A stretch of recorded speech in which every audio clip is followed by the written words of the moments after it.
We wanted to tell you about another podcast you should be listening to, Song Exploder. Song Exploder is a show about the creative process behind music. Artists break down one of their songs, letting you hear all the different layers in the recording, from instruments to beats to vocals. And most importantly, they talk about why they made the creative choices they did. The show covers a wide range of music, but treats all of it with the same kind of depth and respect. There are episodes with FKA Twigs, Ezra Koenig of Vampire Weekend, Solange, Billie Eilish, Janelle Monáe, Fleetwood Mac, and many more. It's a different kind of interview show. Host and creator Rish E. Keish-Hirway removes his questions from the episode, so it feels like the artist is talking directly to you. And there is nothing I love more than hearing Fleetwood Mac speak directly to me. What you need to know is Song Exploder is not just for music nerds. It's for anyone who cares about creativity or wants to feel inspired to create something themselves. Each episode is really a miniature portrait of an artist and how their creative mind works with the song as the lens we see them through. It's also a great way to discover new music. It's a different kind of experience to get introduced to a song this way, learning how and why each piece and idea came together before you hear the whole song at the end. The episodes are short, about 20 minutes each, so start with an episode featuring artists you love and then listen to one with an artist you don't know at all. They're both really interesting and rewarding in their own way. The podcast has won multiple awards and there's a Netflix series based on it. So if you haven't heard of this show yet, now is the time to get into it. Find your favorite episode of Song Exploder and subscribe wherever you listen to podcasts or at songexploder.net.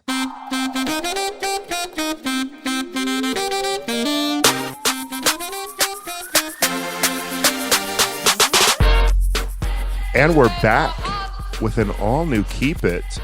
I'm Ira Madison III. I'm honorary Oscar Louis Fertel. And filling in for Aida because she is a young person who is getting her tonsils out. 11 years old. Yeah. We have Ray Sani joining us again. Yay! As a guest co-host. Hi, Ray. Hi. Love to Aida and her tonsils. You know, I don't even think tonsils are a real organ. They're just stuff that they would talk about on 90s sitcoms. Like, it's like, oh, yeah, look at her throat. Will Smith's yuck. Right.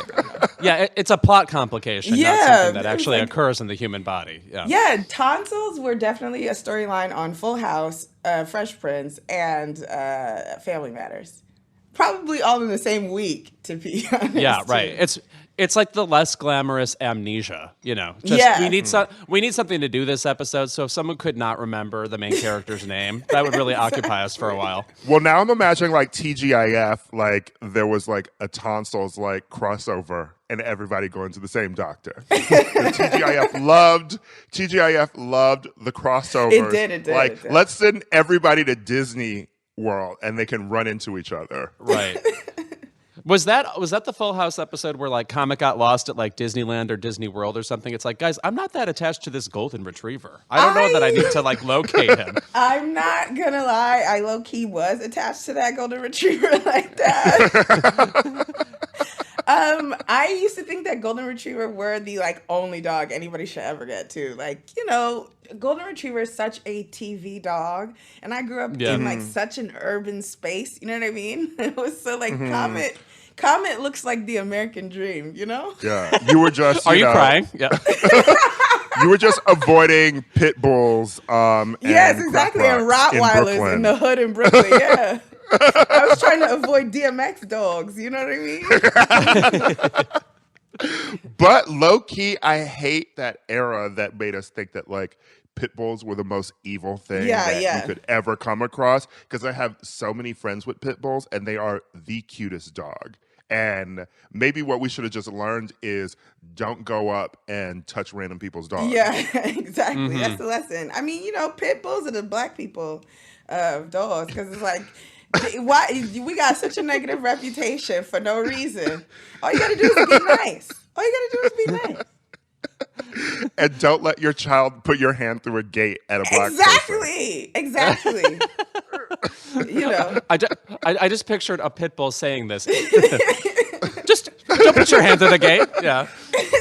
But don't write in and be like, Ray said that black people are animals. They didn't say that. So Oh, we don't read that email. They just writing into the void. We can't be helped. I think that's clear at this point. Yeah. But no, we are happy to have you back. Also, a guest co-host into a guest, and now back as a guest co-host. So yeah. You're doing it all. Great arc. I have a great character arc on Cupid. They're nice. In and out of the main cast. Very Aaron Spelling. Yes. Special guest star. Yes. Ray Sani. Oh my God. And You're I'm Heather special Locklear. guest star for like 6 episodes. That's what they did on 90210, right? And when you see the cast list on Wikipedia, like, and the seasons are all mapped out, you have like several green blurbs, like 1, season 3, 4, 5. You know, Yes. you really complicate the map. Yeah. Tiffany Amber Thiessen came in and out a lot, didn't she? Yeah. I'm cool with that. Yeah, she's Val. She's my girl. She was my favorite. She was my favorite. I've just always put that on the record. Tiffany Amber Thiessen was one of my favorite actresses who didn't get enough to do. And now she hosts a cooking show. On MTV. Oh, does it's she? Like cooking deliciousness or ridiculousness or whatever. So they call it like Yeah. deliciousness. Yeah. She had a sort of like pre-Lisa Vanderpump inviting people over for dinner. She had a show where it was like brunch with Tiffany or something. Like a celebrity friend would come over and she would help them cook. But now she's hosting like the spinoff of Ridiculousness on MTV, which is like Deliciousness. Yeah. She's on the Saved by the Bell, right? And then also, for a minute, she was like the Meryl Streep of the USA Network on whatever show she was on. And then, I want to say, among celebrities who host cooking shows, I got to give it up to Valerie Bertinelli. Whenever I watch Kids Cooking Championship, the woman is really qualified to do it and welcoming and lovely, while also being very discerning. What we're giving to Kelly Clarkson, I believe Valerie Bertinelli already has. Okay, well, I don't know if black people and white people equally love Valerie Bertinelli as they do Kelly Clarkson. Yeah, I think Kelly Clarkson's got a Will Smith appeal in their ability to unite. So anyway, are we ready to talk about these Oscars today? Yes, Yes. Louis Vertel is ready. Yes. Really didn't matter who was on the show. I didn't even have to show up today. It's the Oscars. That is Lewis's thing. Yes. But we are also going to talk about Miss Caitlyn Jenner running for governor. She's in it. She's in it to win it. Is that so? I believe she thinks so. Hard to tell. Yeah. I don't know. This feels like I'm broke rather than I'm civically minded. Chris cut her off. She said, "Why you ending Keeping Up with the Kardashians? I was looking for some guest spot money." We will also be joined by Ed Helms today to talk about his new film, Together, and new sitcom, Rutherford Falls. So we will be right back with more Keep It.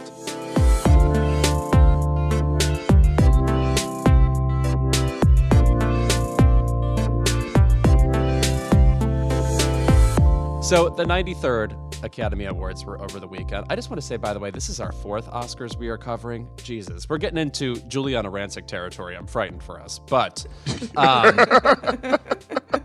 Brad Goreski. A smart bow tie for you, perhaps? And, well, we're still technically in this pandemic, so they did that thing award shows do, which is spread people out and put some people via satellite. The Grammys did this most successfully, I think. And the Oscars, in a way, by putting it at Union Station and spreading people along in what looked like a banquet, was cute. But I think the lesson is you just can't recreate the majesty of an award show at this time. I think that's just the truth of it. I think it looked cute. Like, there were... cute sounds so condescending. It was sweet. Yes. It was adorable. This was stuff that definitely worked. I mean, from the jump, watching everyone look like they were hanging out at Home Goods at the pre-show was ugly. It was sort of garish to just sort of watch like Angela Bassett in, like a beautiful gown look like she's trying to find a toaster. Yeah. But once Regina King grabbed an Oscar statue and started strutting into Union Station, and I'd forgotten Soderbergh was producing it, but when the title started coming up, I was like, oh, this is Soderbergh. Like that was like an iconic Oscars entrance for me. And I think that they should explore doing some stuff like that in the future. And I thought the layout actually of the Union Station actually looked good. Unfortunately, the lighting was like so soft and weird. It made it look like it was like the People's Choice Awards or something. To me, it made it look like they were at a church or something. Like sunlight was pouring into the room in a way that made everybody kind of fade in and out. Yeah. But what I appreciated specifically about Regina King walking in was, one, it was kind of a VMAs move, right? Yeah.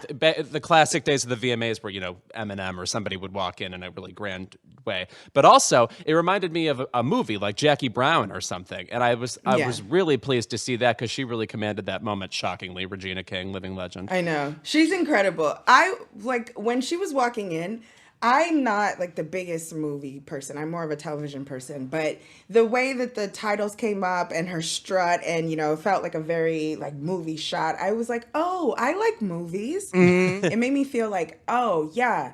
Like, I want to be here. I want to have, like, a theatrical experience. My house was dark when I was watching it. And then the TV gave me a certain feel. And, it was nice. And for a second, because it didn't last very long, my interest waned very quickly. But for a second, I was wrapped. Regina King is just... she's enthralling. Yeah. Although it throws me off a lot whenever she talks for an extended amount of time, because then I start to hear Riley from the Boondocks. And I'm just like, oh, I can't take you seriously at these Oscars because I'm expecting N-words quickly.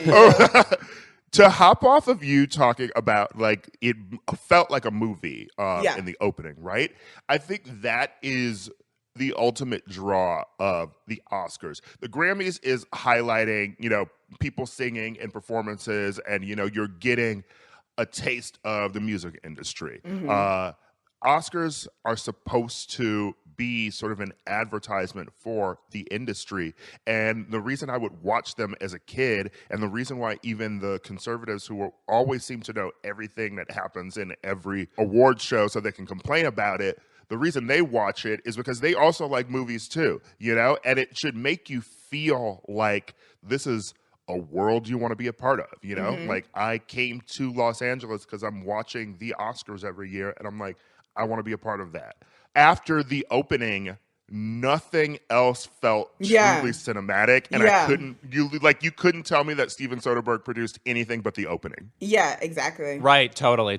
Well, also, they kept clips away from us for so long. Like, we kept talking about the vague idea of these movies and never got into what Nomadland really looked like or what The Father really looked like until well into the ceremony, and I think that was a really strange decision. I don't know. Because Americans don't like reading, and they don't like listening to people talk for a long ass time. Show the clip.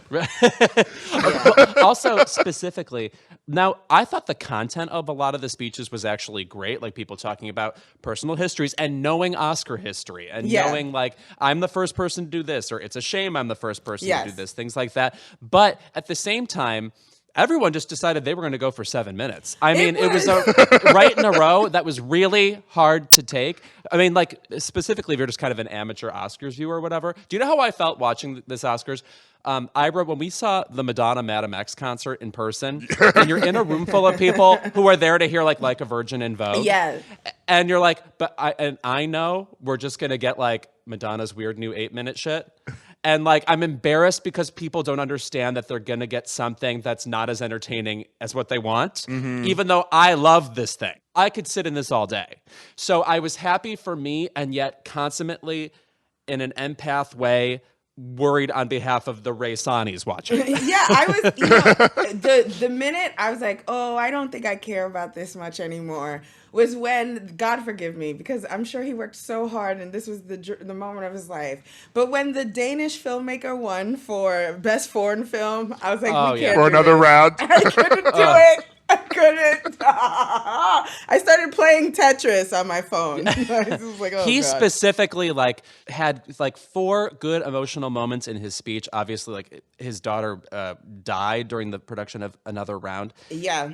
I know I sound like a monster. I sound like a monster now. He couldn't bring it to like a couple of moments. He kept Yeah. searching for other sentiments to bring in, and it lost me too. No, and listen, we're all writers. So I love whenever like the Oscars pretends like they care about screenwriters. You know, some Right. years they'll even have like, I really like the year where they had the clips playing and then you would see some of the screenplay on the other side of the screen. Yeah, and it was like typing, wasn't it? Yeah. Yeah. But the decision to open the show with the writers, even I don't want to see that because I'm like, ain't you trying to get people to keep watching this? Like, we didn't open with any stars. Yeah, really Okay, weird. That makes sense. I understand that, but I thought it was really touching. And then you go straight into international feature. It was very touching, and I liked the words that were being said to people. You know, I liked, the intimacy, bringing up that's the kind of intimacy, thing that's talking attractive about to their me. first jobs. I loved that. I liked Aaron Sorkin for like 2 seconds. He usually too smug even when he's silent. But I was like, oh, okay. You stood serving popcorn. You cute. You cute with Paulina Poroscova on your arm. Okay, you like top model. All right. Yeah, P.S. I was not aware of that couple. No, so I when she just saw appeared it. and was like literally on his shoulder, she's like, "I'm in this picture now." Like, He has a different random girlfriend every Oscar ceremony. And they are always stunning. Yeah. They are always rudely Yeah. beautiful. What are you doing, Like- man? I need to be Aaron Sorkin, okay? His last Oscars, he was dating Molly's Game. right. And then at one point, for a couple of Oscars, there was Kristen Chenoweth, yes? Oh, that's right. Yes, and he still has. He has the Jim J. Bullock glasses. So I'm always instinctively on his side from a classic TV perspective. That stuff is definitely helpful. You know, mentioning that Aaron Sorkin like used to serve popcorn at the movies and stuff. I like those insights because that felt like stuff that we never really learn about people in the industry, and some of that I feel like wasn't even in people's like Wikipedias that you could just look it up. Like it felt like good information to learn about people. Yeah. But I just felt that the ordering of that was Yeah, a strange. bit off. Like to do just both of the screenplay awards and then jump into international feature and to hold off on every single acting category until the end was very weird to me. And in this case, the very end. Well, I mean, let's talk about the, I'm going to say elephant in the room because it's the only thing anybody's talking about, which is that they moved Best Picture a couple slots behind and then banked on the drama of actress and actor to end the show. And I think both of the people they thought were going to win, which, by the way, were never guarantees. So I don't know why they banked on this. They thought Chadwick Boseman and Viola Davis would win for Ma Rainey's Black Bottom, a movie that everybody, I think, agrees is a B-. Oh, So it's like, you know. do we all agree? I didn't know. I didn't see it. Oh, yeah. I did. You know, I'm speaking as someone who fucking loves August Wilson. You know, I started as a playwright. We did Ma Rainey in college. Oh, really? Did you perform? Who'd you play? Well, we halfway did Ma Rainey in college. It's another reason why Loyola University Chicago will always be on my hit list. We were doing a black box production of it with our Black Theater Workshop class. I was cast in it. We were hired a white stage manager who was sort of boy. a mess. Oh, And we no. continually talked about him being a mess. And then I guess the show went over budget and then it was canceled. Oh, Which was very appropriate for Ma Rainey. Ma Rainey's Rock Bottom. Yeah. But I love the play. It's one of my favorite It's August beautiful. Wilson plays. Yeah, And obviously, absolutely. he's one of the greatest American playwrights. But the adaptation wasn't great for me. Okay. George C. Wolfe's production of Fences was better for me. Okay. Oh, yeah. Mhm. But I'm sort of now at the point where when Denzel makes the next August Wilson play, please get someone else to direct it. Okay. Because George C. Wolfe just seems to be translating, just taking it and putting it on screen, and you need sort of like a defter hand and sort of a point of view if you're going to take theater and make it as a film, you know, otherwise just film the stage show. Because if it's just going to be that, give me something else. And I thought the performances were good. Chadwick was amazing in it, and he's definitely deserved the nomination. I would actually say that Viola, as fucking amazing as she is, that was one of her lesser performances. Oh wow!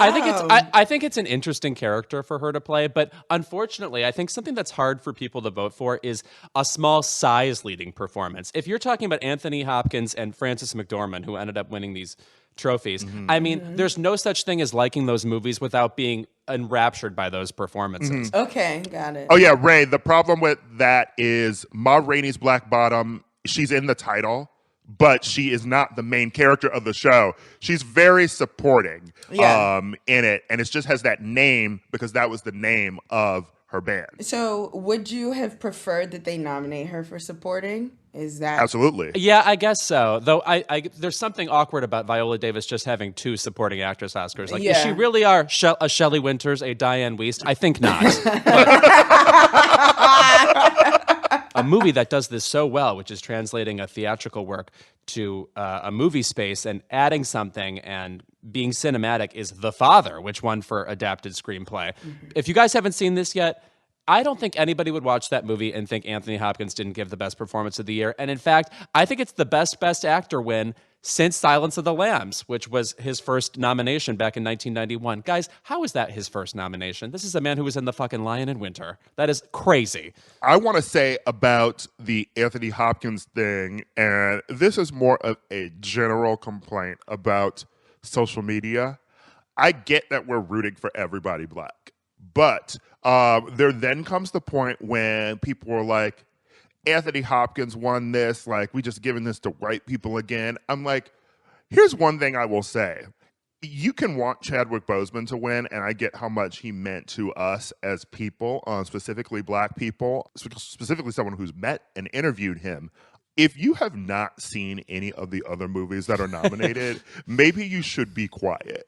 Because it's always someone being like, how did Viola not win? And it's also like, well, did you see Frances in Nomadland? Right. Because listen, I mean, that white woman acts her ass off every time I see her in something. No. But also, equality isn't giving all the black people all the awards. Either, Of course, right? And that's the second point. You know, when it's like, yes, when we have the awards, it's like start nominating us for shit and giving us awards, but that doesn't then in turn mean We get all of them. Nominate and give a black person an award every single fucking year. Yeah. So, I was curious, Louis, what you thought about. I know that you love Frances McDormand and you thought she was deserving. Sure. But they trying to Susan Lucci, my girl, Glenn. Oh, yeah. You know. Okay, well, at least we have a positive conversation to have about Glenn as far as I'm concerned, which is she did this bit where they were like Lil Rel came out and did some Oscar she trivia, did and then Glenn did debut and referenced EU, and by the way, she played it so well, I didn't know if it was scripted at first, but then she said DC based outfit EU. I was like, okay, this is scripted. Yeah. But I was at first trying to I was like, wait, what's happening here? Yeah, right. Totally. But I don't know what she should have won for. I don't have the same access to Oscars trivia in my brain like you do in your vault of a brain. But I don't know what she should have won for, but it just seems astonishing to me that she wouldn't have won yet, and that she's 8 times. I wouldn't show up to your party ever again. Do you hear me? I was out here being the old white lady doing the black people dance at your show, and you still didn't give me a statue? Get out of here. Never again. Not showing up. I think Ira and I probably agree that we would both pick Dangerous Liaisons, which she lost to Absolutely. Jodie Foster and The Accused for, which if you watch The Accused, it's among the lifetime year of movies anybody's ever won for. It's not a memorable Jodie performance for me. Okay. It's also a performance that you win for because what happens to the character is so brutal. It's so bad. Yeah. As opposed to, I think, the nature of the performance. She also happened to lose to Meryl Streep's worst performance and worst win, which is The Iron Lady. So she should have won for Albert Nobbs, too. Okay. Which is, that's a big swing, though, because if you've watched Albert Nobbs, you didn't fall asleep in Albert Nobbs, which is what I did. Kind of a good year, though, because Viola was up for The Help that year, Rooney Mara, Dragon Tattoo, and Michelle Williams, My Week with Marilyn. Oh, well, then I would have given it to Viola that year. I don't remember who else was nominated. Yeah. Absolutely Dangerous Liaisons is what she should have that for. Okay. And, it's up in the air, the 88 year, because she was nominated for Fatal Attraction, but Cher in Moonstruck, I mean, both of those are amazing performances. Yeah, but I mean, sure, but I feel like Fatal Attraction kind of hit like American culture in a different way than Sharon Moonstruck. True. I don't know. Not that you can give retroactive Oscars for pop cultural impact. I'm just saying, though. I know about bunny boilers. That is interesting. Yeah. I think that you should. When we were watching, I leaned over to Lewis and I was like, I would love the Oscars to have like a TBT award where the voting body is sort of like rectify We got this something wrong. from a previous year. Yeah. And it's like, you know what? We should have given you that Malcolm X award, Yeah. Denzel Then we wouldn't Washington. have. Then we also wouldn't have to keep rewarding Spike Lee now for whack stuff. Well, we can just handle it. We can just redo all the early '90s shit, and then we can't. We got to stop giving him Black Klansman's awards. Maybe if you get an Oscar, you only for sure get to keep it for 5 years. Then somebody may repossess it and repurpose it and give it to somebody else. If you're deserving. That's cruel, but I like it. Yeah, right. No, there should be. You should be terrified to have an Oscar. It's like a monkey's paw thing. Yeah.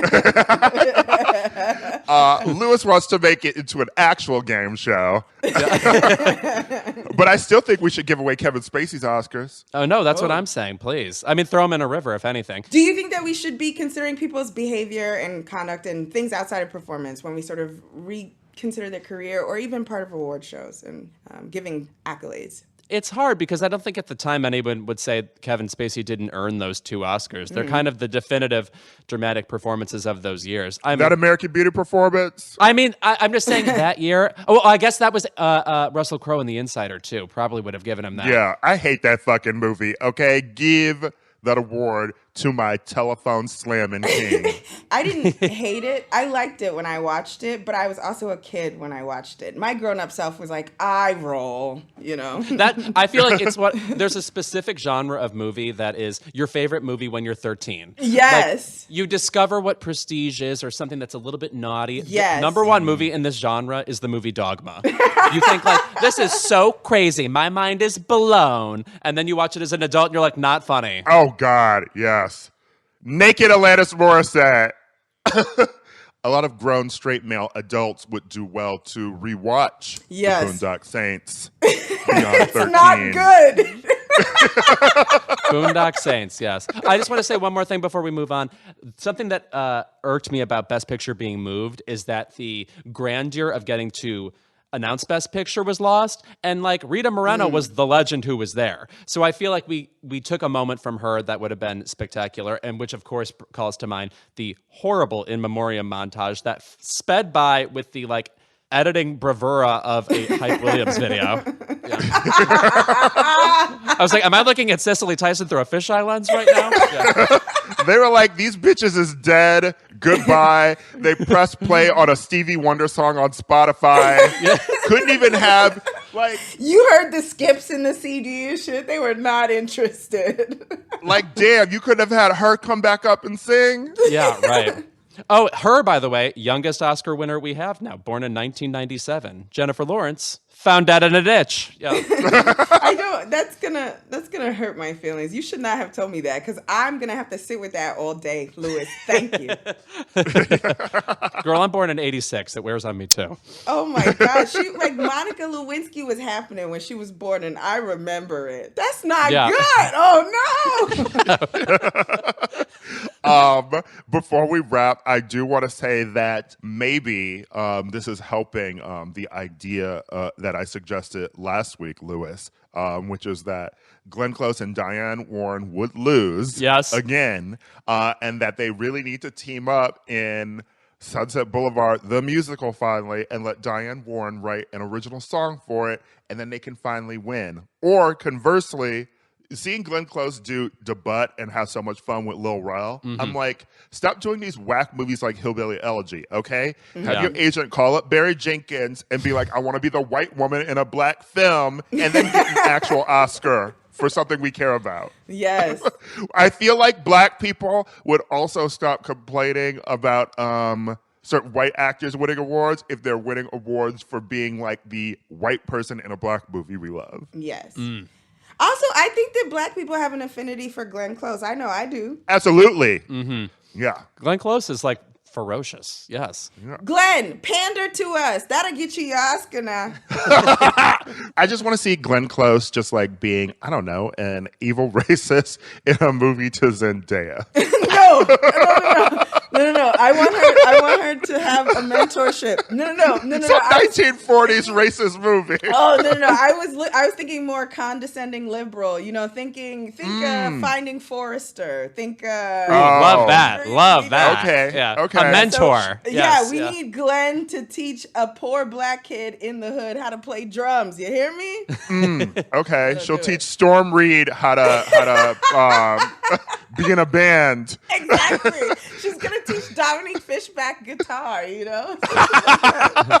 Dangerous knobs. Dangerous knobs. Ooh. Dominique is in a music school and Yes. she discovers that her teacher used to be in like a band in the 70s, did a bunch of Yes. cocaine, and dropped out of the music industry. Yes. Beautiful. Glenn Close, Sold. call us. Yeah. We got you. Oh, when we're back, we'll be joined by Ed Helms.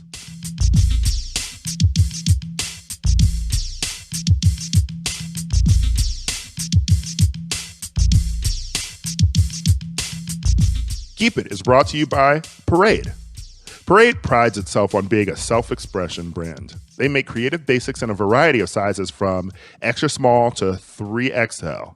Launched just 18 months ago by Cami Tellez, Parade underwear starts at $8, and recently they launched their first ever bralettes. Boy shorts, a comfortable thong, and triangle bralettes are just some of Parade's best-selling styles. You can experiment with over 30 expressive colors and endless mix and match opportunities. And let me tell you something, I absolutely love mixing and matching my parades. Sustainability, inclusivity, ethical manufacturing, and social justice lie at the heart of the brand and at my heart as well. Currently, almost 100% of their fabrics are produced using certified, non-toxic, recycled content, and recently they launched their newest fabric, Universal, the world's first carbon-neutral edgeless underwear.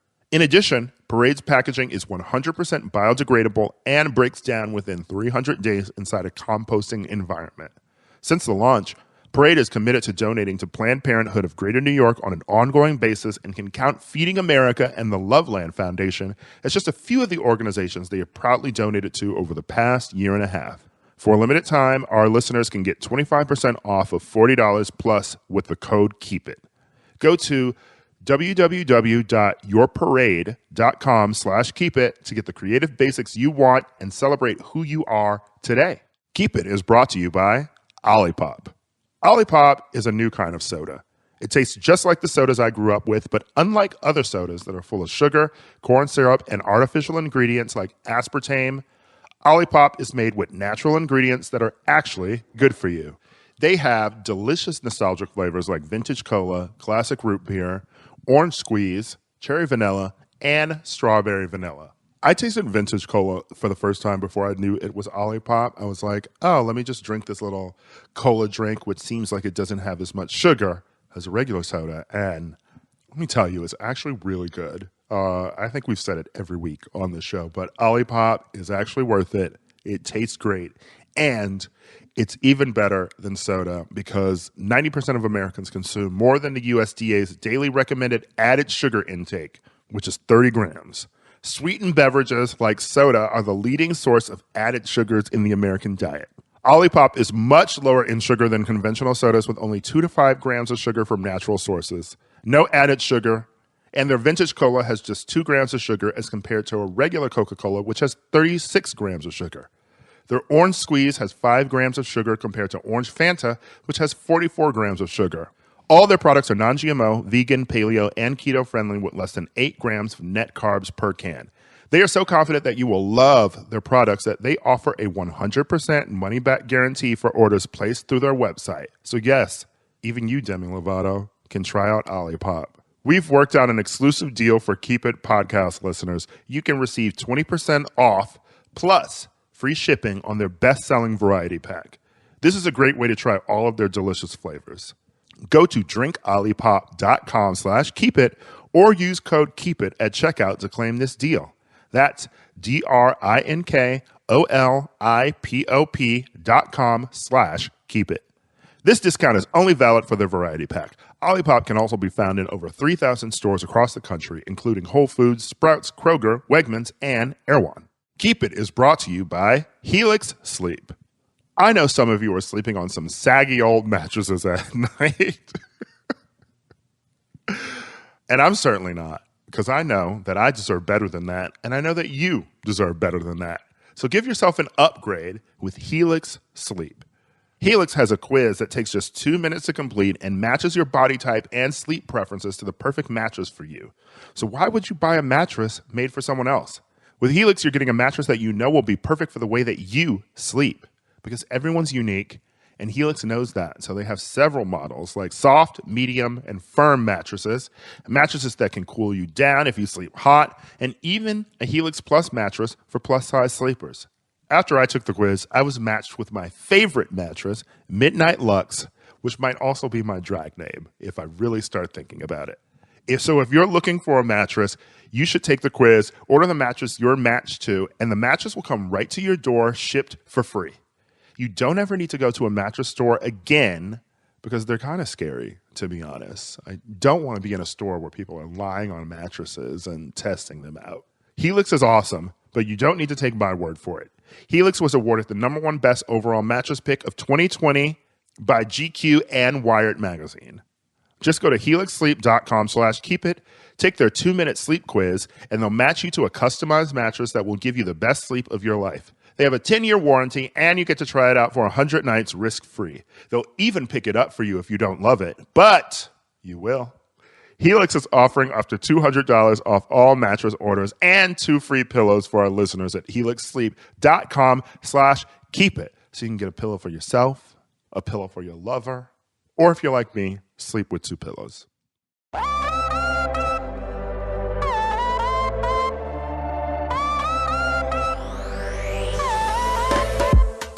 Our guest today is a comedy great.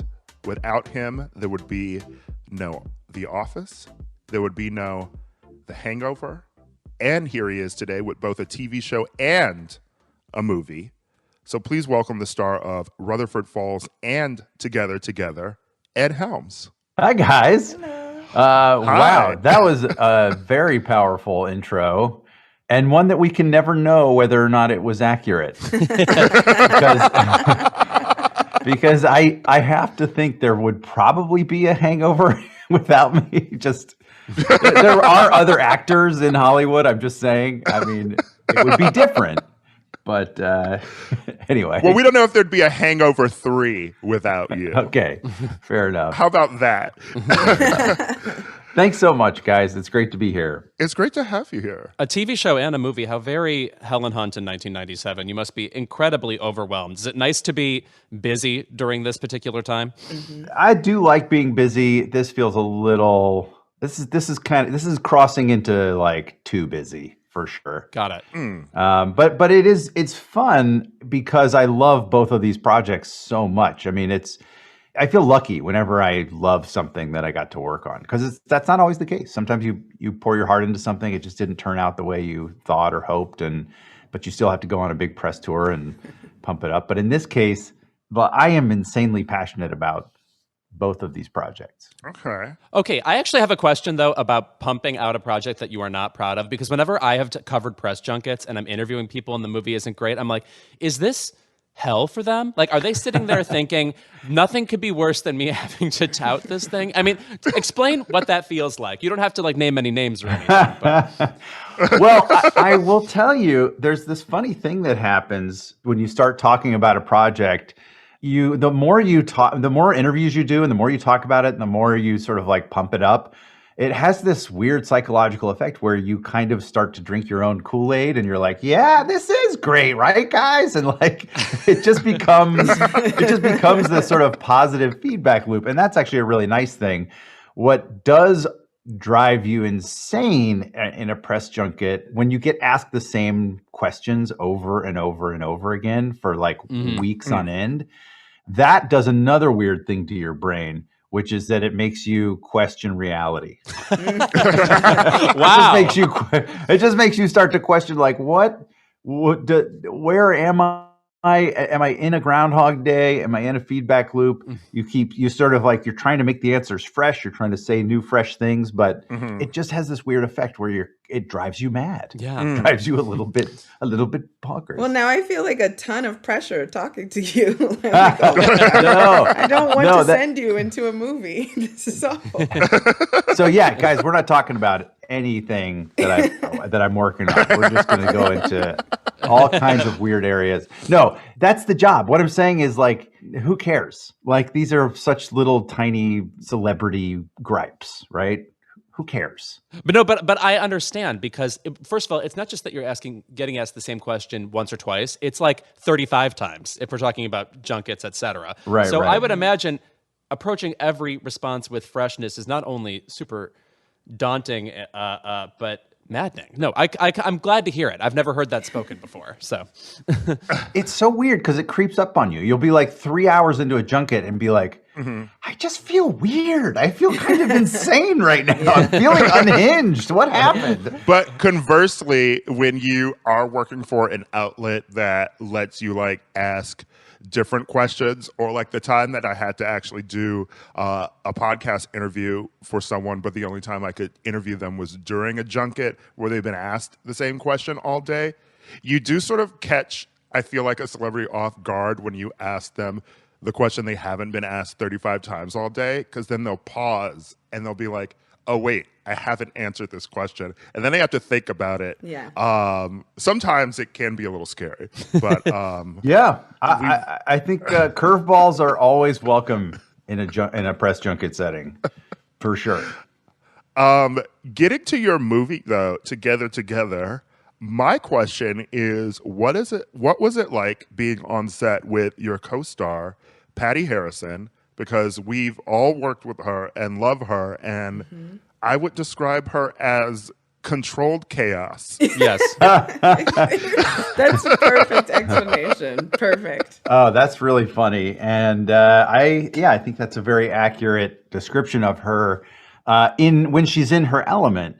What was really kind of unique about this movie experience with Patty and with our incredible writer-director, Nicole Beckwith, is that I think Patty and I were both kind of a little bit out of our, I wouldn't say comfort zone, because we did find a comfort very quickly, but we were out of sort of our normal routine of like cracking jokes and like trying to find the hardest zinger for this scene, or improvising and trying to riff and get comedy fireworks going. That's just not what this movie was. And it wasn't the energy on set either. And Nicole just set this really kind of benevolent, creatively open and creatively curious vibe that Patty and I just kind of melted into, and there was a really good chill energy on that set. And I think for both of us, it was a little bit of a different vibe than we're used to. So maybe Patty was a little bit less chaotic in this iteration, but off camera, she can be an amazingly wonderful handful. But no, does that mean it's not a given necessarily that a set will feel normal and calm? Are you used to arriving on set and it feels actually chaotic, and you can expect that? Every set, every production has its own kind of life force and its own energy. And that's really, I think, that tone is set by the leadership, whether it's directors, department heads, and or producing elements of this production. So sometimes it feels very chaotic, yes. But a really good production, they're run like well-oiled machines, but in the creative space of a production, like right at the kind of like red hot crucible of creativity, like between the actors and director, and sometimes writers that are there, that can feel a little bit like, yeah, just like throw stuff at the wall. Let's go crazy. Let's just have fun. What do you think? Should we change this? Is this working? I don't know. All right. And that can feel a little crazy. Then you work on a movie like Together, where the script is so good, everybody has like full buy-in on these scenes. There isn't, you don't show up to set feeling like we need to fix stuff. So there's a calmness to the approach and to the conversations on set. I think particularly in comedy television, there's a sense of like you're always fixing things. You're always fixing a scene to make sure it worked with that other thing that you shot. Oh, what about this from episode 2? Is this we need him to say this line, or she needs to actually have a different reaction to that information or whatever. There's like a constant churn of evaluation and modification, but like movies can be a little bit more chill. Speaking of television, so I quite like Rutherford Falls. I loved it. Thank you. And I was really taken by your character's inability to let go of their own personal history and their relationship to their history in a time where people are trying to incorporate other people's histories or let go of things that might not have been so great for other people. And I was wondering if that was sort of your real life experience in this moment, or something that you would relate to as like a white man, reckoning with what's happening around the world today and sort of our collective American discussion on race. Yeah, great question. That what you're speaking to is exactly what it was, the sort of kernel that the show came from. Mike Schur and I first started just having an abstract conversation about if we were to make a show, like what would it be about? And there was a lot of crazy shit going on in the world, and we just were looking around like, why are people so burdened and or obsessed with these historical narratives, which are oftentimes totally incomplete and or totally inaccurate, or we're just sort of like picking and choosing the parts of history that we like. And for sure, to answer your question, this is something that I have like felt in myself at times, like as I've just been on this journey of discovery and understanding about the experiences of other people, in particular marginalized communities, and some of my own involuntary reflexive reactions where it's like, no, well, that feels like an attack on me if you're saying that. And so just being able to trying to step back and like and look at those feelings and ask, like, are those coming from like a legitimate place? And then we landed on this really fascinating, I heard a podcast, I can't remember what it was, but it was talking about the backfire effect, which is when if you have like a deeply held core belief and you hear evidence that your belief is totally incorrect, most human beings, doesn't matter if you're progressive or conservative or whatever, most human beings will not hear the new evidence. They will double down even harder on their original belief. And we're seeing this all over the place, all over the world, and all over, certainly in American society, in small ways and in big ways, and in like very micro personal individual ways, and in sort of like community ways. And that was fascinating, just that this is a unconscious phenomenon in all of us. I'm guilty of it all the time. Of course. Yeah. Everybody does this. And what's ironic is that we're so obsessed with pointing it out in our adversary. Yeah, of course. Right? It's like, because it's so easy to see in other people, but we never see it in ourselves. Oh, yeah. And so that became this core question of the show, is like, what if this guy is really suffering from the backfire effect? Yeah. And then the show became what it is. No, I was curious about that while I was watching, because it felt so real, so like organic, and I remember like having discussions about certain issues with my friends where it was like suddenly I was passionate about a thing that I didn't know I felt strongly about, or that I was still married to. And so to see that come alive on screen, I was like, oh, I recognize that. And it was interesting to find you relatable in those moments, especially over things like your last name or your legacy. Legacy matters to me too, even though sometimes I'm sure things that I'm obsessed with or traditions I'm connected to are harmful to other people. And so sure. Yeah, it's so hard to reconcile those things. Sierra Teller Ornelas, who came on board with Mike and me very early on, and really she's one of our co-creators and the showrunner. She made a point to me. We were on some conference call about something, and somebody said something not evil, but just thoughtless. Mm-hmm. And then somebody else kind of pointed it out, and it was a tense moment on this call. And Sierra and I were just kind of like reflecting on it afterwards. And she was like, yeah, nobody likes to be told they don't get it. Mm-hmm. Like Right. Totally. nobody likes to be told. And it's true. It's almost, it becomes more about whether or not you get it Mm-hmm. than whether or not you're right or wrong. Yeah. Yeah. And that feeling that somehow like, oh, maybe I'm not as tapped into this, or maybe I'm not understanding this as much as I thought. It's so hard to find that humility sometimes. Right. Yeah. But it's just so critical, and it's such a journey. I feel I have been so humbled by this whole project and learning so much more about Native American culture in our country, and the conversation around representation in storytelling, and how having fully half of our writers' room be Native American, and Sierra also is Navajo, and how that changed the experience and snuck up on me in different ways that I was like, oh wow, this scene or this story or this dialogue is completely different than I thought it would be when I thought about how, because of the voices in this room. Right. And it's so much better. And it's so much, these other voices in this room are loving this scene now in a way that I couldn't have even considered or thought. It's like I understood intellectually the value of representation, but somehow being on this project and being really immersed in this, I now feel it in a way that I don't think I understood before. Right.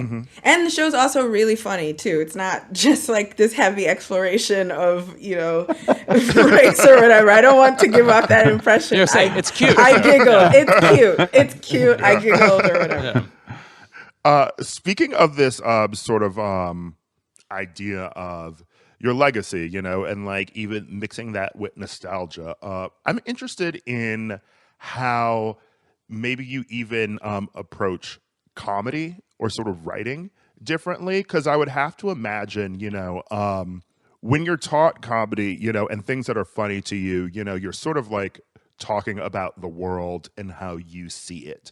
And that's always why people love the perspectives of comedians, and just thinking about how maybe The Office has become such a big thing that a lot of people are rewatching now, and especially during quarantine, what it feels like your idea of what's funny, if that's changed at all from when you first started doing comedy, or if you even approach like telling jokes a different way than you might have approached them, over 10 years ago. Yeah. My sense of humor, what I find funny, has definitely evolved a ton over the last 20 years since I've been kind of in the professional comedy space. From when I started on The Daily Show, or even my stand-up comedy way before that, like I've always, I mean, maybe this is just insecurity more than like a deliberate choice, but my comedy's always come from a place of like awkwardness, and sort of like this come from a place of all the ways that I don't understand the world around me, which I really feel a lot of the time. I just don't understand how anything works. I look at a building, I'm like, who built that? How did that get there? Like, how do you make something like that? Or like, how does this car that I'm driving, how does this work? There's so much going on in here. But the same goes for sort of social constructs too, of like, why is that interaction inherently awkward? Or why are these two people that come from these different backgrounds, why are they clashing in this way? And or why am I feeling awkward in an interaction with someone from a different background and in a certain context? So in that way, that approach, and like I said, I don't even think that was a deliberate choice, but it's definitely informed an evolution of my sense of humor, such that I'm just so much more aware of the ways that comedy can be hurtful and or exclusionary. And some things that I just used to think were super funny, I would be like, no way. That's like not that actually like causes pain for somebody. And I just wouldn't even have thought about that 20 years ago. My Daily Show pieces, for example, a lot of those are the craft of making Daily Show field segments is a lot about making your interview subject uncomfortable and feel awkward. I justified all of that by thinking, oh, I'm on the right side of this issue and this person's not. And so I can make them squirm or sort of like question them or make them look silly or something. I don't think I would take that job now. I mean, I'm proud of that chapter of my life, and it was very much a part of my evolution as a human being. But I'm not in a place now where that approach feels as effective or appropriate. This is a complete curveball, but I just want to say that I've always found the movie Cedar Rapids underrated. I know you produced it too, and Anne Heche, it must be said, is one of my favorite and specific actresses, in that she feels to me like the last of actresses from the 70s, where there's a real intensity and a ferocity that they bring, kind of a feral quality. And I just want to know what it was like working with her, because I never get to see her anymore. She's the best. That was such an awesome production. We were all holed up in Ann Arbor, Michigan in the winter. She was fully committed. John C. Reilly was everyone just, I don't know. That was a very special moment. That was something that was right after the first Hangover, I think. Mm-hmm. And it was in a moment of like a lot of turmoil for me in terms of like, well, how am I going to navigate my next steps? And what, a lot of just overthinking and over analysis. But that project came together and it was such a feeling of like, yes, this is a good thing. This is a great team. Sigourney Weaver. Yeah. And I actually think, I mean, Anne's incredible and she was so fun to work with. I think that John C. Reilly, it's my favorite performance of his. Yeah. Is in that movie. And I had a front row seat the whole time. There were times I remember sitting there and being like, in a scene with him, and he'd be doing something. There's a scene in a stairwell where he's like completely trashed and he's talking about these like very poignant things, but in this very flippant Midwestern repressed way. And it's so heartbreaking and so hilarious.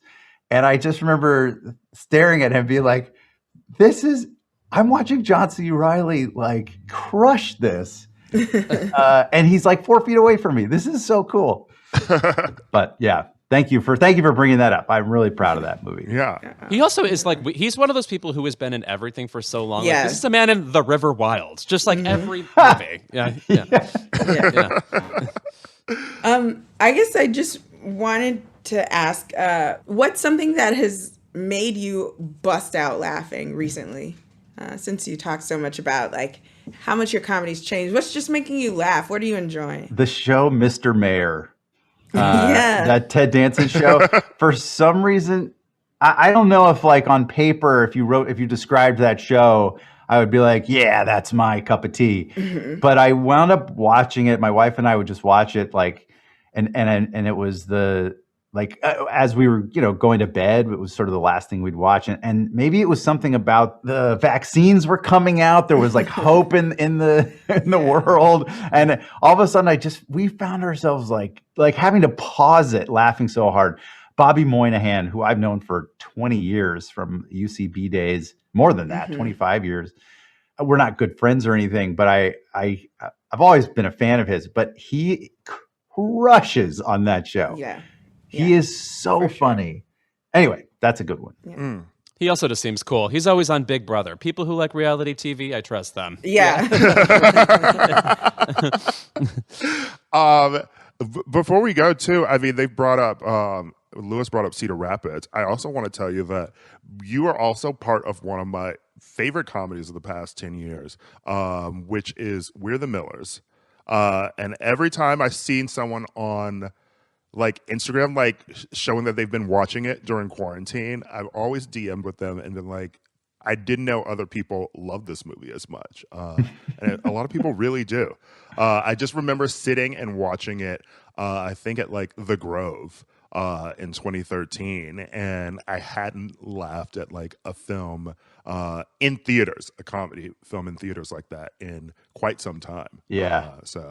Yeah. Oh, that's awesome. Yeah, that movie has some hard laughs in it. The spider bite scene, it's like Yeah. it's a total like, lowbrow gross out gag, but it's executed so perfectly. Oh my gosh. Yeah, that's a fun one. Nick Offerman's amazing. Yeah. And Jennifer Aniston also is so funny in that movie. Yeah. And I love whenever she gets to do comedy.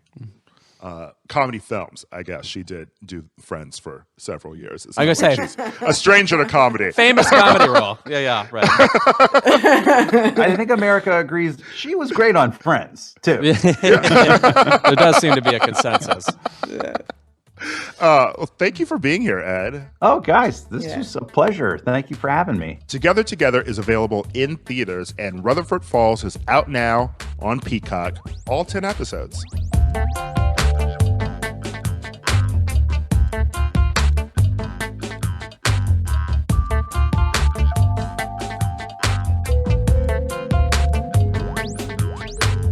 Keep It is brought to you by Function of Beauty. Real talk. If you don't love your hair, then you need to break up with your current hair care routine right now. It's time to try Function of Beauty instead. Function of Beauty is the world leader in customizable beauty, offering precise formulations for your hair's specific needs. First, you take a quick but thorough quiz to tell them a little bit about your hair type and your hair goals, such as lengthen, volumize, and oil control. And because your hair changes with the season, you can change your hair goals before every shipment. Next, choose your color and fragrance, or go fragrance and dye free. Then, Function's team determines the perfect blend of ingredients, bottles your formula, and delivers it right to you. Every ingredient that Function of Beauty uses is vegan and cruelty-free, and they never use sulfates or parabens. You can also go completely silicone-free. There are over 54 trillion possible formulations, and Function of Beauty has over 50,000 real 5-star reviews. And Function of Beauty offers completely personalized formula for body and skincare as well, so you can customize your beauty routine from hair to toe. And there's nothing I love more than a good skincare routine. So Function of Beauty is functioning for me. Never buy off the shelf just to be disappointed ever again. Go to functionofbeauty.com/keepit to take your quiz and save 20% on your first order. That applies to their full range of customized hair, skin, and body products. So go to functionofbeauty.com/keepit to let them know I sent you and to get 20% off your order. functionofbeauty.com/keepit. Keep It is brought to you by Renewal by Andersen. Here's something we think everyone can agree on. We all like to save money on home improvement projects. And April is free window month at Renewal by Andersen. And there is nothing I love more than a free window, because God is always closing the doors in my house, and I think I need a window to open and go through. So for a limited time, you can get your windows now and pay nothing for an entire year. That's 0 money down, 0 payments, and 0 interest for 12 months. And when you buy one window, patio door, or entry door, you get one for 40% off. Renewal by Andersen is the full-service replacement division of Andersen Corporation. That means you won't have to lift a finger. We manage every aspect of the project for you. And when we're done, your new windows and doors will help you feel more comfortable in your home. Call today for a free window and door diagnosis at 866-308-0010 or visit their website at greatestwindows.com. That's 866-308-0010.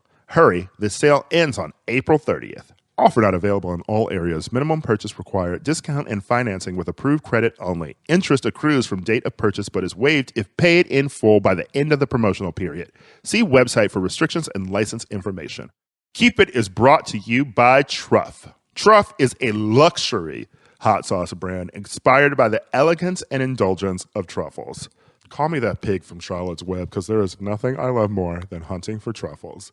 And actually, whenever I go to an Italian restaurant, I love when they are like cutting the truffles up and putting them on your pasta. So Truff is actually a hot sauce that I'm very interested in, and it looks like sexy and elegant in my kitchen, just lined up with their flavors of hot sauce, which blends black truffles, ripe chilies, savory spices, and organic agave nectar, and their hotter sauce, which takes the heat up a notch with extra jalapenos, red chili, and habanero for those who demand the spicier things in life.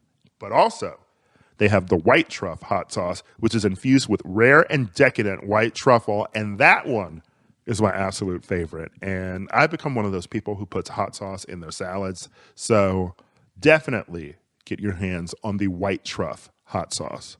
It all started in December of 2017 when two college friends, Nick and Nick, spent years meticulously testing literally hundreds of hot sauce recipes out of their parents' garage. They landed on Truff. Truff has received more than 1 billion organic shout-outs on Instagram and over 1 million likes on TikTok. It's the #1 best-selling hot sauce on Amazon and the #1 best-selling sauce on Whole Foods. Truff was even featured on Oprah's Favorite Things twice. And Keep It has been featured on Oprah's favorite podcast twice. So I think you know that Truff comes highly recommended. Get 15% off site-wide plus free shipping with promo code KEEPIT at truff.com. That's 15% off everything at Truff. TRUFF.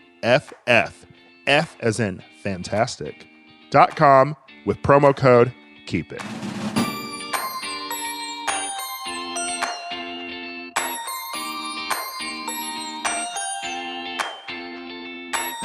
This week on Keeping Up with the Californians, she's in.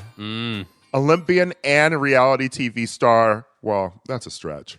Caitlyn Jenner announced her run for California governor amid a recall effort against Gavin Newsom. And if you didn't hear the announcement, you certainly, if you live in California, got those text messages from Team Newsom asking if you would like to join the fight and chip in $3 to beat Caitlyn Jenner. And no, I do not.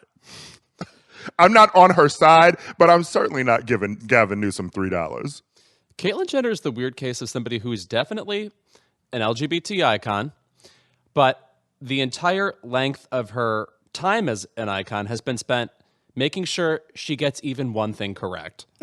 So why did she make the jump to decide we are now so behind her that she is a thought leader that we should trust her vision of a future, even though she is still committed to being a Republican and hasn't put the two and two together that, no, you can't be LGBT and a proud Republican. You can't. You cannot be one. Sorry. They're literally passing anti-trans children bills in Republican senates around the country. And she's like, yeah, I'm a trans icon and running on a Republican. Like, what is wrong with you, Caitlyn? And truly, honestly, I feel bad for Kim in this scenario because Kanye just pulled this last year. I thought I got away from it. I thought I had a moment to breathe. Nobody undermining me anymore. Nobody, and she's just, it's like, now it's your own parent. yeah, it's like, what a terrible stepmom thing to do. It's like, oh, let me revisit this trauma upon my family. Oh, no. The other thing, too, is that she spent the entirety of Trump's run and then presidency doing this whole, please, Mr. Trump, if you'll just listen to me, I can tell you about trans rights and how you should support them. And clearly that shit ain't happen. So what is the end game here? That's why I don't think she means it. I think this is one of the unfortunate things about Trump running and then accidentally winning, because ultimately I still don't believe that he wanted to win.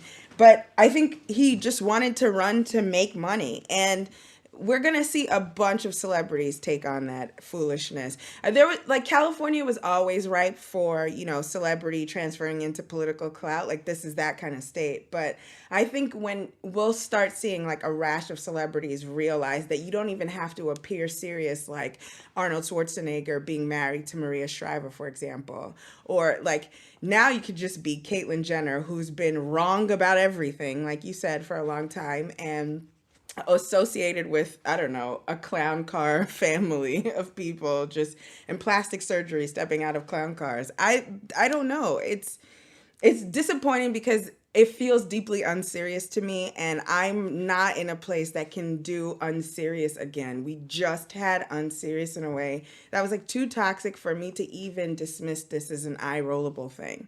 You know, Mary Carey and all kinds of people have run for California governor. We've seen unseriousness before, but something about unseriousness right now is too traumatic for me to countenance any of this nonsense that Caitlyn's trying to pull. And wildly unserious too, because her records show that she did not vote in the 2018 gubernatorial election that delivered Newsom his biggest landslide victory for a non-incumbent since 1930. She didn't vote in the 2003 recall that brought in Schwarzenegger. Like, she did not cast ballots in nearly 2/3 of the elections in which she was eligible to vote since 2000. So she's not even voting. That's embarrassing. It's just another project. She should be embarrassed that she's not active as a civically minded person to begin with. Like, you are a citizen, you're a voter, you should take advantage of your, like, right. It's your civic duty. And then separately, like, I would be too humiliated to show the holes in my voting record and then ask you to show up for me. I've not shown up for anybody, and I'm going to ask you to show up for me? How dare you? Yes, well said. Yeah, I just can't picture this person inspiring me ever. So it's a pain and a chore to think about. As a what you just said is an unserious reality. It's like I almost want to say, oh, this is somebody who has so little faith in the political system to bring thinkers to the fore. But it's like, no, you're just delusional if you think you're the person it should be. So Yeah. Right. And her Instagrams with like a Caitlyn for California mug. It's like, you just trying to sell merch. Yeah, exactly. It's so frustrating because it's another open scam, and I'm tired of people trying to scam me. Like, I really am so over, like, Trump has scarred me in a way that is embarrassing, but like, I don't need stuff like this anymore, you know? And her platform really too, like, if she even has one, is just sort of like going in on how small businesses have been devastated because of the over-restrictive lockdown. And an entire generation of children have lost a year of education and have been prevented from going back to school, participating in activities, or socializing with their friends. So also, her entire reasoning for running is that saving people from COVID was bad. right. Deeply unserious. That there was any sort of sacrifice to keep people safe was wrong. Why exist? Well, and those are the recall efforts too. That's why it's like, I don't support Newsom, but like the people who are trying to recall him, it's all steeped in this closing restaurants and like having these restrictions during COVID fucked us up, you know? And it's like, what was the alternative that you wanted here? Right. You wanted us all to die? Yes. Basically, they wanted people who weren't white and like business owners to die. Yeah, and I truly would rather go broke than die, honestly. I would really not like to stop breathing because you needed to keep your restaurant open. Call me 50 Cent. I want to get rich or die trying. But, wonderful film. Yeah. Also, I just want to say, like, the only Olympian to reality TV star that anybody should respect is Dawn Burrell on this season of Top Chef. She is incredible. She is a queen. Really? Yes. Celebrate her. Okay. Celebrate her. Top Chef Hive. Yes. Thank you. Yes. I feel like a lot of people have dipped out of Top Chef at a certain point, but I want to tell you that it is still excellent. And I love watching it. Yes, absolutely. And so, if Dawn Burrell ran for office, I would listen to her. I would listen to what she has to say. Also, just a brief aside into Caitlyn's history as a quote-unquote reality TV star. She's been a flop constantly because I think we all remember. The three of us may be the only people who remember I'm a Celebrity, Get Me Out of Here. Of course. Oh, sure, of course. I'm sorry, did we not bring up The Masked Singer yet? Certain things should disqualify you, not just from running for office, but from leaving the house. That performance is one of them. Was horrendous. My body was folding in half with discomfort. Like, I was cringing to the point. Like, I was contorting.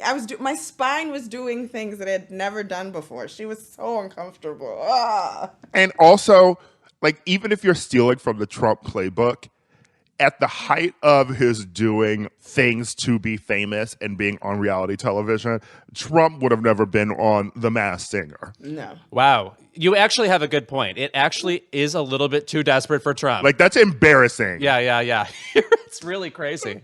I've never once thought that could be true, and you just defined it. I want to know how Chris feels about this.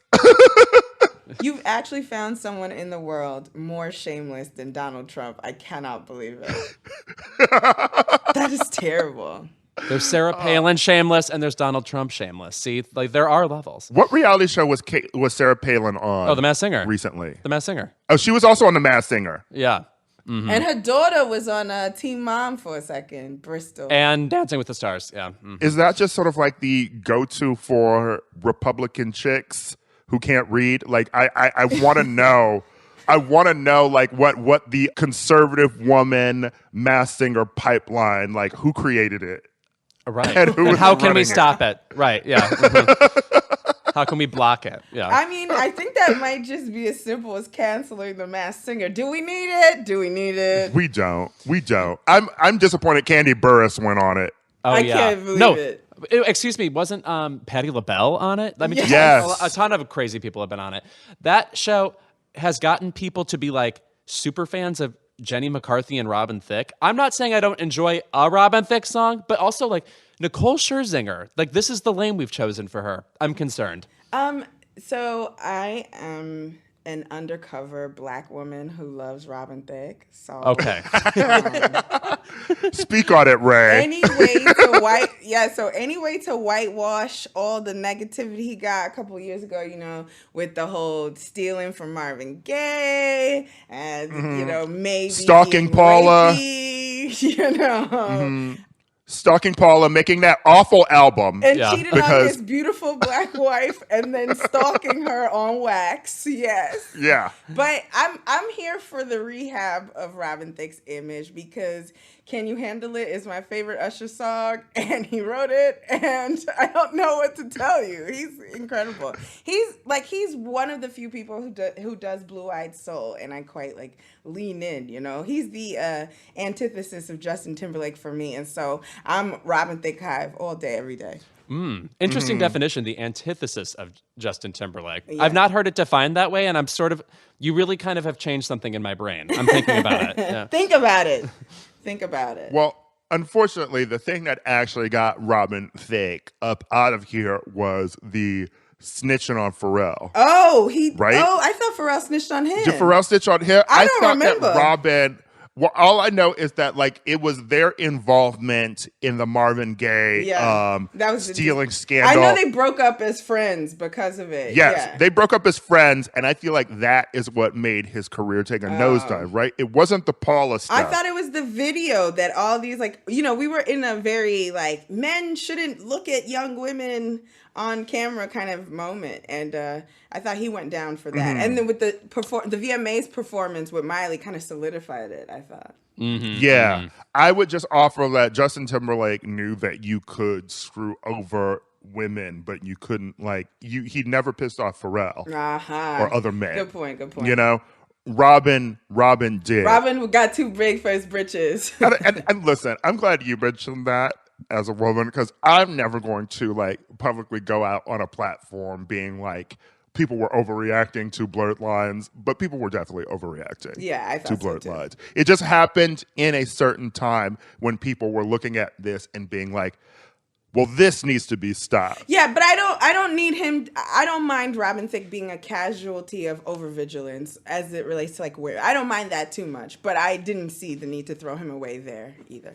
I want to say, and I don't want to cast away the entire Thicke family, because first of all, Alan Thicke, friend of Alex Trebek, yes, R.I.P. and also the writer of the first Wheel of Fortune theme, Alan Thicke, weirdly versatile talent. Singer of the Different Strokes theme. Yes. Canadian white dudes are special in a certain way. You know? They just do something for my Black soul. I don't know. I'm still on that Bieber train, unfortunately. Okay. His Tiny Desk concert won me back over. Yes, even though I guess he just debuted some Rasta looking hair. I know. I don't even want to think about it. I don't want to talk Did about he? it. Yes, white people with dreads are a third rail for me. I don't do it. Don't engage. Don't do nothing with it. Yeah. Coachella is not a country, and you can't be from there. So don't do that. I will say famously, they are often the white people who do like compliment you when they're on drugs at a music festival. So they're very positive. I just don't want to see it. Right. All right, when we're back, keep it.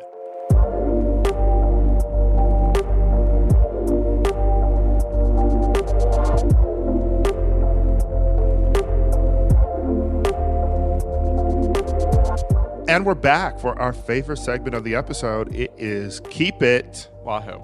Ray, you're back doing a Keep It again. So what is yours? My Keep It is very specific, but also totally in line with who I am and my front-facing brand. But my Keep It is to reality TV stans who don't know what they want. Every time Real Housewives of Atlanta comes on, people complain that it's broken, that they should fire this person, that person, that person, this person, that person. But if they were to fire any of those people, you would hate everybody new that they brought on because you've hated everybody new they've brought on that show ever since they started bringing on new people. So stop firing people in your mind on Twitter. It's not good for anyone. It also spoils the community viewer experience because if I, as a Kenya Moore stan, am always in the minority in my positive opinions about her. But even if I have accepted my role as the only person who still likes her, it's very frustrating when you're watching a show and you're enjoying it to see people say, oh, this sucks. There's no way to save it. Fire everybody. That's not true. It's not correct. And stop doing it. Okay? It's not nice to wish people out of a job because they didn't cuss somebody's grandma out. That's crazy. RuPaul's Drag Race fans are the same way, I feel. Where like one week they'll be like, this season's horrible. And then next week they completely forget they said that. And are like, wow, one of the best episodes I've seen in years. Or whatever.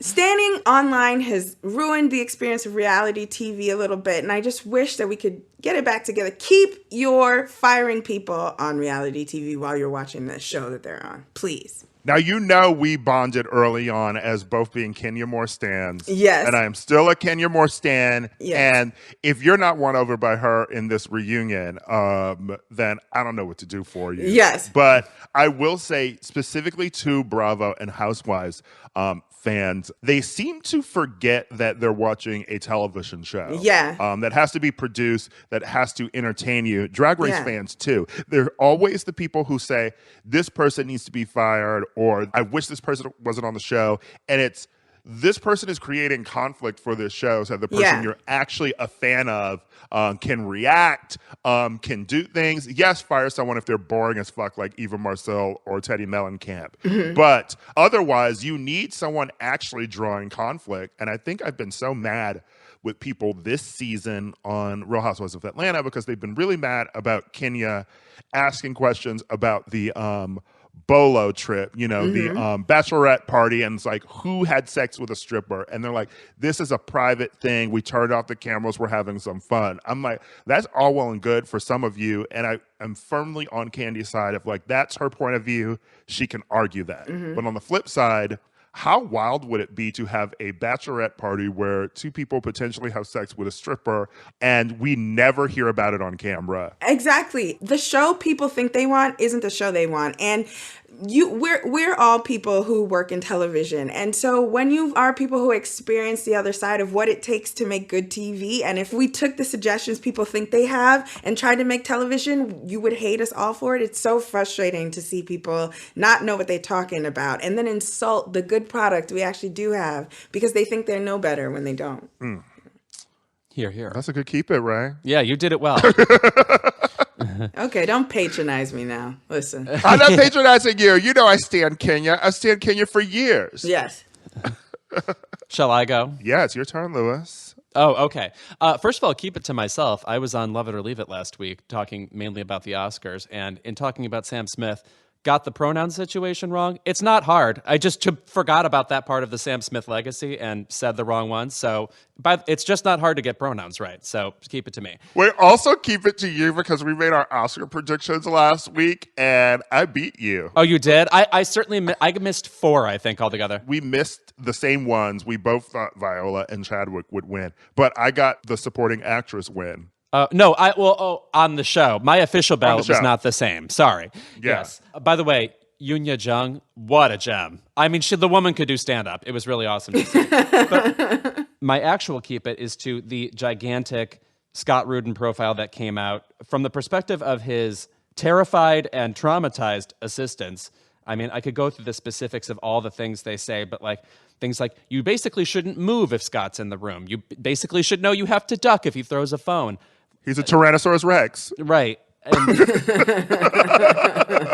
when you read all of these indignities that these people have to go through for, you know, an assistant's salary, you wonder like how could this happen? How could this go on for like not just 5 years, generations? This person's, you know, a showbiz veteran, and it's just so rare that we see a bunch of experiences lined up like this where it becomes so apparent that something psychotic is going on. And I just want to say that literally every sentence of this was horrible for me to read. Yeah. That people were stuck in a working environment where they just had to because, quote unquote, that's how the business works. Yeah. My personal feeling is that nothing he has ever worked on was worth any of this. And by the way, he has a legendary career.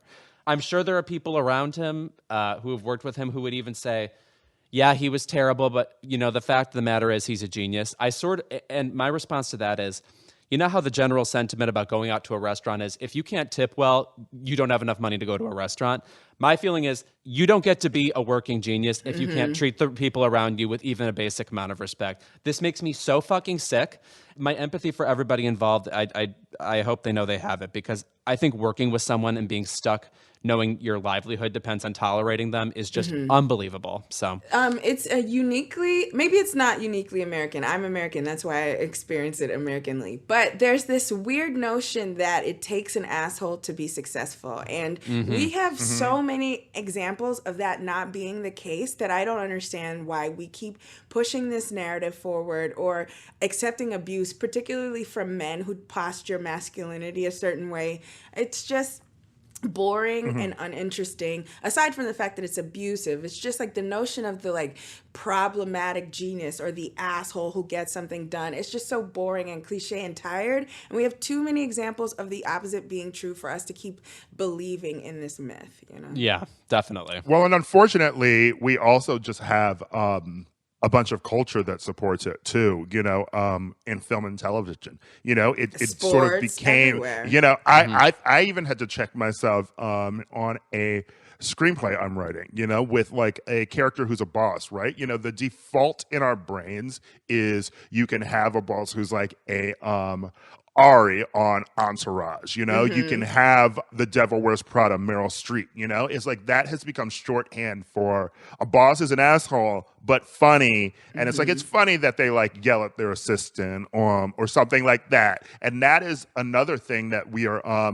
pushing forward in a way, you know? And like we're laughing as spectators. We're not laughing from the perspective of that assistant in that moment. It's not like, of course, we're sitting there and being like, tee hee hee, I've made it funny to me that my boss is terrible to me. We're always laughing from with the vantage point of the boss being likable. And so I don't, you know, it's not fair. And it's usually people who make that comment, like Lewis said, like, oh, but he was a genius. It's always a spectator, right?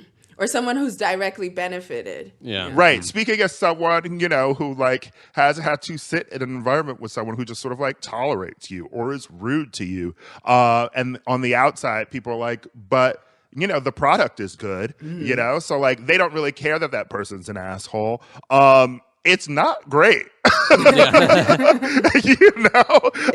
and it fucks up your psyche. No, when they bring up specifically in the article too that he is exactly like J.K. Simmons in Whiplash. I mean, when you watch that movie, wow. you think to yourself like, all right, this is a version of a kind of person that exists, but it's obviously hyper theatrical and intense.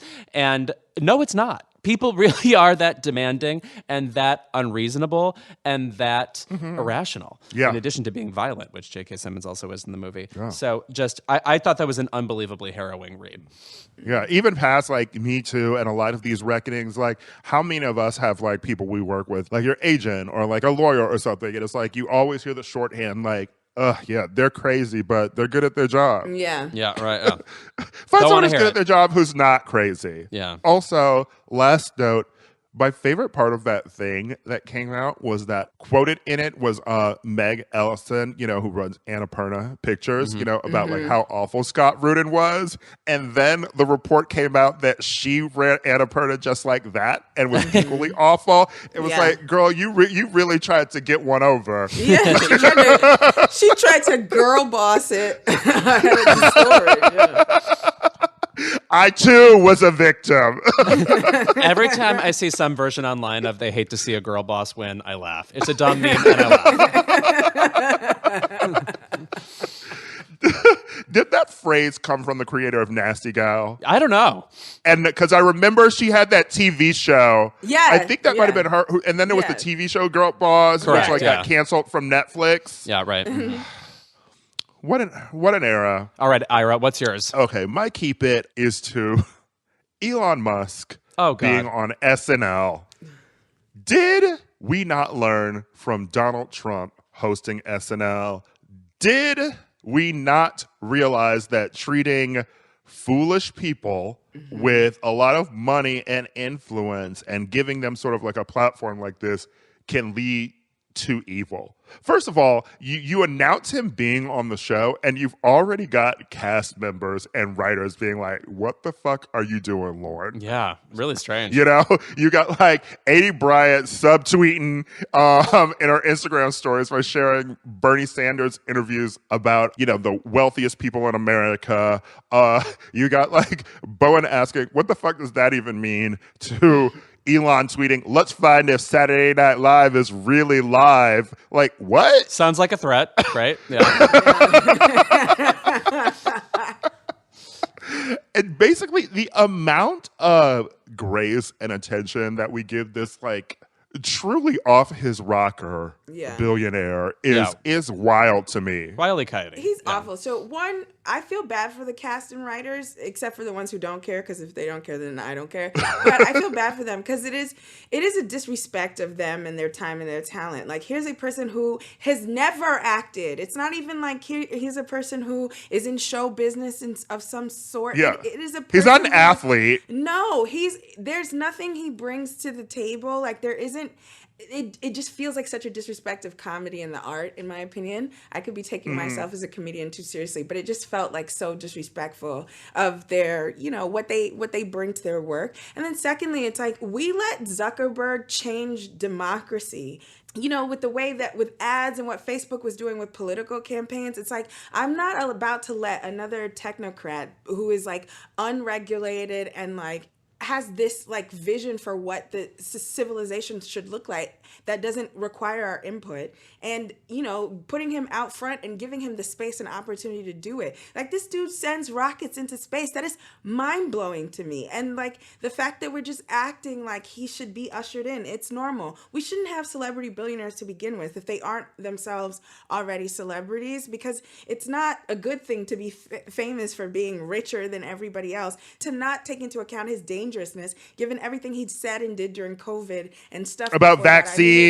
Right. It's just, and now he's tweeting, I do support vaccines. Yeah, you're so irresponsible. He's too irresponsible for us to be normalizing him and his behavior. All because of a Tesla? And pre-apartheid South Africans, I'm not comfy. Listen, I'm sorry. if you liked your time in South Africa before Nelson Mandela was free, I don't know if I could chill with you. You know what I mean? It's just a little stressful.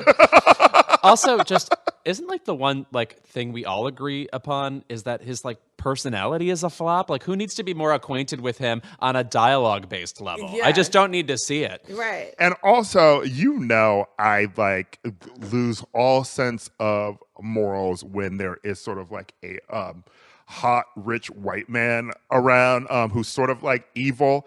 He's not even that. No, he's not hot at There's all. nothing about Elon that you watch and you're like, damn, you know what, you may destroy the planet, but he kind of sexy. Peter Thiel is hotter. Oh God. His whoa. blood drinking ass. Yeah, but he looks like he believes in efficient ways to kill people of color. So I don't know. Well, yeah, he drinks blood on his Yeah. own island. I With call Armie him- Hammer, probably. I call him the globulin goblin. Yes. I do want to say though, with not giving, him, the hype that we gave Zuckerberg to and letting him also like destroy democracy again.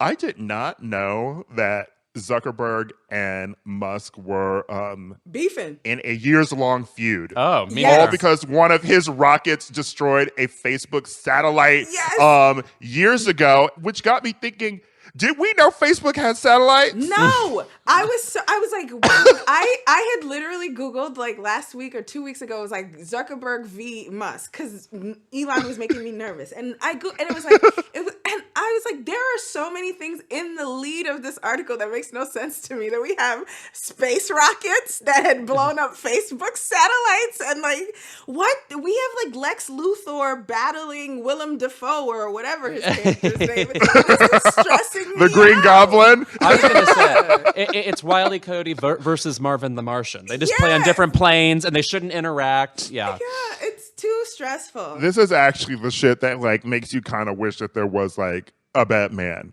Yeah. Like Exactly. it's like, okay, wait, we actually do have literal supervillains just Yeah. walking around, blowing up satellites, drinking people's blood on islands. How do you like have permission for a satellite? Who do you petition in space to like put your satellite up there? This is so crazy to me. Rich people just live in a different world. They live in worlds outside of ours. It's absurd. And then get to explore them. Yeah. And we always do this because to wrap up, I will say on Twitter recently, The Fabulous Life of, someone shared an old clip of it on VH1. It was of Jeffrey Epstein. Ah! And it's like, it's doing that old VH1 thing of where like, it's like a short documentary about like a rich person, right? Yeah, how much he spends a day. But it's also from that era of like the sound clips are like when they say something about like he owns like a private island that he's paid millions for, then it has a sound clip of like Flavor Flav going, "Yeah, boy." It's that era of VH1 sound editing, but it is surreal. It was tweeted out by the user Owen Higgins, but it is an old clip of it where it's just talking about like his heated sidewalk so that he doesn't have snow. It talks about like the jet trips he's taken with Bill Clinton and Chris Tucker. And it's like insane to watch this now and be like, we really love like hyping up billionaires and being like, this is so cool. Definitely. Oh God, that era is. We have a lot to reckon for. I've said that before. I mean, the mental illness exploiting of so many people for various shows on VH1 alone, let alone that. So thanks for pointing that out. Yeah. So it's not cool, and you are not being cool, Lorne Michaels. Don't be all uncool. All right, that's our show. Thank you to Ed Helms for joining us, and thank you to Ray Sani for coming back and having fun with us. Ray Sani, you are a killer. I love having you here. You are fabulous. Thank you so much. That makes me feel good. You know, I love doing it with y'all, and I hope Aida feels better soon. Yes, and also we told y'all when you guested on with Jaquise, everyone go listen to Ray's new podcast, The Cast. It is so fucking funny, and the deep dives into random reality show moments. It's beautiful. So really great podcast. Thank you so much. I appreciate it. Our episode just came out, so go check it out. I don't remember who we talk about this week, but it's fun, I'm sure. Keep It is a Crooked Media production. The show is produced by Caroline Reston, and Brian Semmel is our associate producer. Our executive producer is Ira Madison III. I think I've heard of him. Our editor is Bill